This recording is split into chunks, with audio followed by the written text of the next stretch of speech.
boogie button. We'll keep on plugging away. This is called cross block. The nice thing about cross block is it can be used as like a rooftop from here, used from here. It's essentially just a brace with this weapon here that will allow you to move around with it, okay? So, if I get that same attack coming in, I'm using what's called a cross block. Cross block is for your timing wasn't as good. The block that we're using now is, again, there's really no term for it. I call it the sticking up his nose block, right? Because he goes to strike and I go doink, and I pick his nose with a stick. This block is perfect almost every single time. This comes right underneath the center of vision, so he doesn't see it coming. And then it brings me able to cut him right down. If my timing is off, because mind you, timing can be off, and a strike is coming in this way, we come up here. Okay? He's facing down, and it's bracing. I'm using this as a shield. At no time, however, should my elbows ever be up. Right? Because any of these arts are assuming that your other hand has a knife. And if you have a knife fight, you never want to expose your armpits. Not a good thing to expose. As your strike comes in, you're here. Notice this stick is already in place to come right down here. If he decides he wants to check it, I have what's called an abanico. Just go right around it. Strip, bang, bang. Strike comes here. Same block. Pull it down. Right from here. Strike comes here. Bang. Bring it over. Okay, so 1, 2.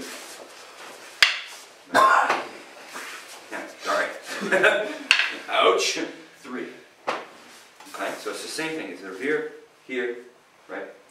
Over, here, here. Just the same position. It's like a hiding behind it. It depends on what is he's coming this way again. I'm hiding behind that stick. And notice what I'm doing with my body. See this? I'm pretty small. I get smaller. I don't want to be a large target here. I want to be able to come up and be in here. I need to be sneaky. Right? That's the idea. Okay. See, he didn't know I had a knife in my belt. Okay, so, straight.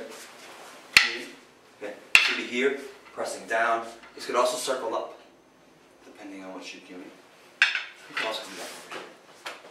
Okay, so I want you to play over here.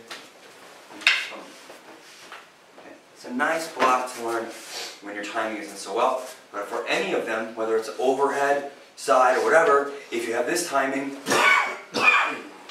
goes overhead, donk. It goes the other side, donk. It works every single time if your timing is good and you have them set up. If you don't, cross. Okay? So as far as I'm concerned, those are the main 2 blocks you're ever going to use. Big thrusts, crossboard. Right? Nice same thing. Oh, I don't think so. I was like, oh, I don't know. You see, this block is going to be a nice universal for you. Okay? Sir. Okay. This, or this. Anyone, have fun. We're moving real quickly tonight, I know. But the reason is, there's really no difference in anything we've done tonight. We've pretty much done the same thing all night. We just happen to be holding a stick in our hands now. That's all the idea is, right? So, if we're doing it right and we have an attack coming in, okay, and the strike comes in right here, okay. Now also you're going to notice some of the physical similarities on these techniques. Now I'm paying attention to a little bit more than empty-handed, a lot more. Watch my eyes, right?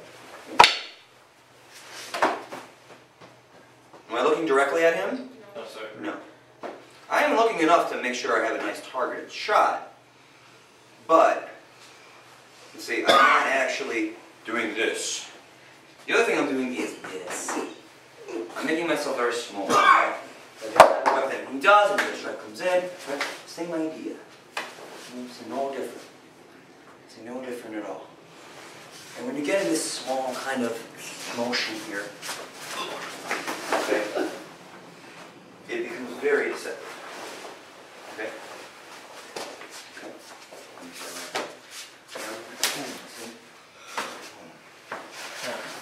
This becomes looking more, right?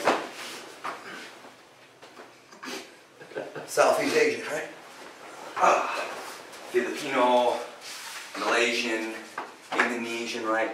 As soon as you start doing this, that's when you start getting.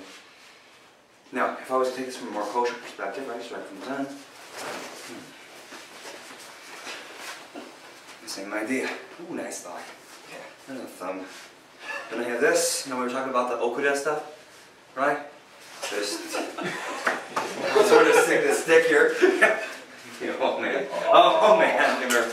Oh man. I did it again. Right? Oh man. Don't even say it. All right. We have a very uncomfortable technique. Right? Oh, see, when I'm in here.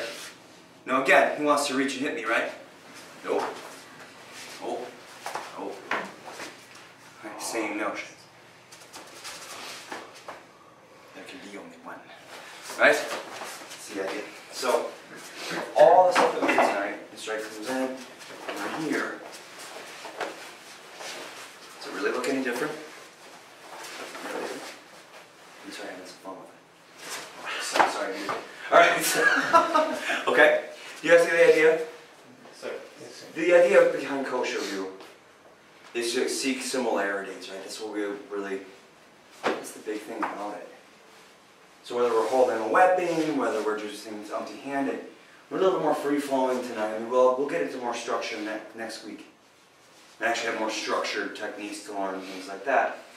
Tonight was really more just an unstructured, let's learn how to feel what's going on tonight. And we'll kind of alternate sometimes. We'll have a, you know, the touchy-feely night, like, alright man, let's just feel our way through this thing night. And then we'll have a night that's going to be more like, okay, here's like a kata and a set technique and something like that. I mean, by going back and forth with this, we have a nice balance between our basics and foundations, right? And then, what do we feel?